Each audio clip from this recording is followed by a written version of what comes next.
Thank you very much, Mr. Chairman, ladies and gentlemen of the House Judiciary Committee, and the ladies and gentlemen that are here at the committee to give testimony. I'm here tonight to talk to you about House Bill 7735, which relates to criminal offenses, children. It's an act. So let me tell you that we do quite a number of pieces of legislation in the House to protect our children, and I see this as being yet another piece. Our legislators made the determination that if a young child under the age of 18, under the age of consent, has an abortion, that the parental rights would have to be honored. And before the young lady could have an abortion, she would have to have parental consent. It's for the protection of the young girl. And yet, every year, we have children that are brought across state lines, almost 36 of them, into the state of Connecticut for the purpose of an abortion without the parental consent. Now, I had the opportunity to go to the State House in Connecticut and speak on behalf of my bill, and also to speak on behalf of their own senator's bill, who is making an attempt at making a change in Connecticut law.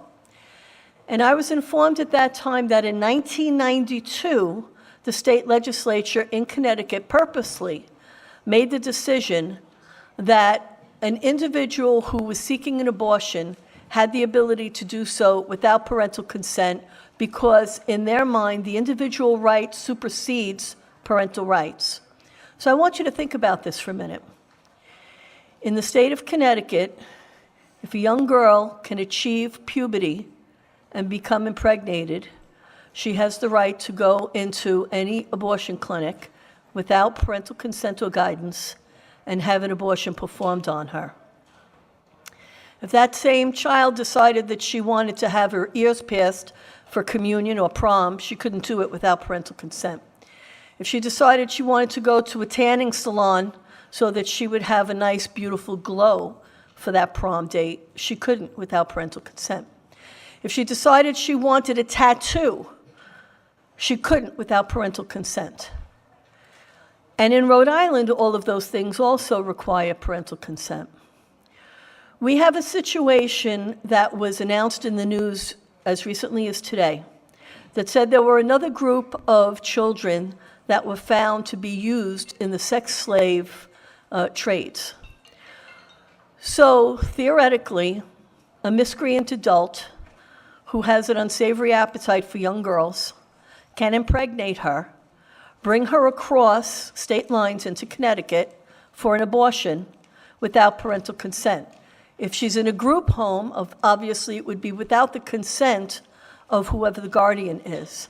And if she's living at home, whether it be a coach or a teacher or a neighbor or a family member, he'd be able to bring that child across state lines for the purpose of an abortion without the parents being informed. We have to take the steps, ladies and gentlemen, to protect our children. If the parent is informed that the young girl is impregnated, and the parents decide that it's in the best interest of the child to have an abortion performed at whatever the stage happens to be, that's the parental right. But to have an opportunity for someone to purposely take the child across state lines without the parents know, and then if anything happens to the child, the parents would not know why. If the little one started to bleed out, for instance, they would never know what happened. If the child is frightened enough to go with someone that is not their parents to have an abortion performed, then the child is going to be too frightened to tell the parent that they had the abortion to begin with without the parental consent. We're talking about, on average, 36 of our youth each year. Now, I'm not talking about a Romeo and Juliet situation where they're two high schoolers and the boyfriend in a panic says to the girlfriend, let's go, or one of her own girlfriends says, let's go to Connecticut because we can get an abortion. All right. When you look at the bill, you'll see exactly what it is that I'm looking for.